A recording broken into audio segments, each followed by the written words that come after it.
Commercial gas cylinders के ऊपर जो कॉस्ट बढ़ी है, इसके पीछे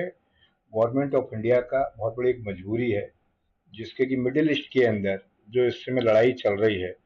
उस लड़ाई को देखते हुए काफ़ी समय से अभी तक इसके अंदर रेट का कोई इंक्रीजमेंट नहीं किया गया था। और एक उसकी एक मजबूरी है सरकार की कि कितना उसके अंदर आपको रिबेट्स दे, कितना ना दे। तो वो सब चीज़ को ध्यान में रखते हुए जो मिनिमाइज बढ़ सकते थे, वो रेट गवर्नमेंट ने बढ़ाए हैं। मैं आपके इस शब्द के माध्यम से ये ज़रूर कहना चाहूँगा कि अगर कोई चीज़ 40% रेट अगर गैस पे बढ़े हैं, तो उसके 40% के रेशो के हिसाब से ही बाज़ार के अंदर डेवलपमेंट्स और मूवमेंट्स होना चाहिए। देखने में अमूमन ये आता है कि अगर कोई चीज़ आज 15 रुपए की बिक रही है, तो उसको उठा के सीधे 20 रुपए कर दी जाती है, जिसमें कि उसकी कॉस्ट उतनी नहीं आनी चाहिए। उस जो रेट ऑफ अमाउंट बढ़ा है, उस गैस का जो रेट बढ़ा है, उससे हम कितने रुपए का जनरेट कर रहे हैं, उस जनरेट की कैलकुलेशन से ही व्यापारी को उसके अंदर रेट और अमाउंट को डिस्ट्रीब्यूट करना चाहिए, ना कि सिर्फ एक शब्द को पकड़ के कि अगर उसका गैस की अगर कोई कॉस्ट बढ़ी है या किसी प्रोडक्ट की कॉस्ट बढ़ी है, तो रिटेलर इस चीज का बहुत फुल बेनिफिट उसको यूज करता है अपने अंदर। बात रही रेडी की, रेस्टोरेंट्स की, होटल्स की, इसके अंदर कॉस्टिंग पड़ेगी, लेकिन हमको ये हमेशा कैलकुलेट जरूर करना चाहिए कि आज अगर हम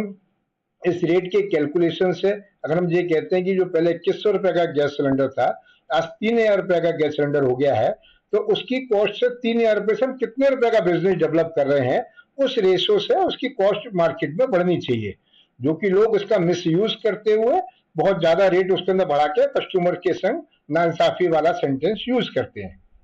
देखिए, महंगाई के अंदर इंक्रीजमेंट आएगा, इसमें कोई चीज को डिनाई नहीं किया जा सकता है, लेकिन वही मेरा पुनः कहना होगा कि अपने व्यापारी भाइयों को लेकर, कि जो भी अपने व्यापारी भाई हैं जो इस सब चीजों से जुड़े हुए हैं, मैं समझता हूँ आज के समय में अगर कोई भी व्यापार है जो खाने से संबंधित है, उसके अंदर हर एक जगह गैस का यूटिलाइजेशन है।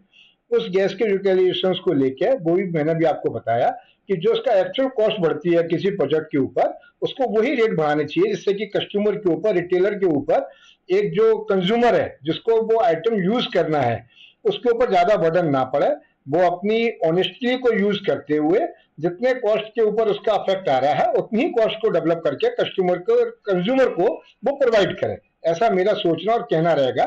कि बजाय वो ये ना सोचते हुए कि साहब इतने परसेंट अगर रेट बढ़ा है, तो पर्टिकुलर गैस, पूरी गैस उस प्रोडक्ट को बनाने के लिए यूज नहीं होती है। देखिए, ये हमेशा गवर्नमेंट की एक नीति रही है कि जो भी गवर्नमेंट जो होती है, जो उसको संचालन कर रही होती है, देश को चला रही होती है, और समय समय पर जो भी चीज के रेट अगर बढ़ते हैं, तो हर विपक्ष पार्टी अपना मजबूत पक्ष रखते हुए कि भाई ये रेट इसके अंदर बढ़ गए, उसको ये जरूर देखना चाहिए कि कितने समय में कितना रेट का वेरिएशन आया है। आज अगर 3 साल से अगर कोई रेट नहीं बढ़े हैं या किसी चीज का, गवर्नमेंट कितना अपने ऊपर उसको भार अपने ऊपर लेके चलेगी। आज मिडिल ईस्ट के अंदर जैसे कि सपोज मान के चलिएगा कि एक बैरल वहां पर अगर 1000 रुपए का है, आज उसकी कॉस्ट वो 2200 रुपए, 2500 रुपए बैरल के हिसाब से दे रहे हैं। तो जो गवर्नमेंट के ऊपर बर्डन है, गवर्नमेंट भी आप ही लोगों से जुड़नी है, व्यापारियों से जुड़ के चलनी है, पब्लिक जनता से बन के चलनी है। गवर्नमेंट को इसको मजबूत बनाने के लिए हमको उसका साथ देते हुए और उसका सहयोग करना चाहिए। ऐसे हमारे, चाहे वो विपक्ष में बैठने वाले हो, चाहे दूसरी कोई भी पार्टी हो, उस चीज के निर्णयों को समझते हुए ही काम करना चाहिए।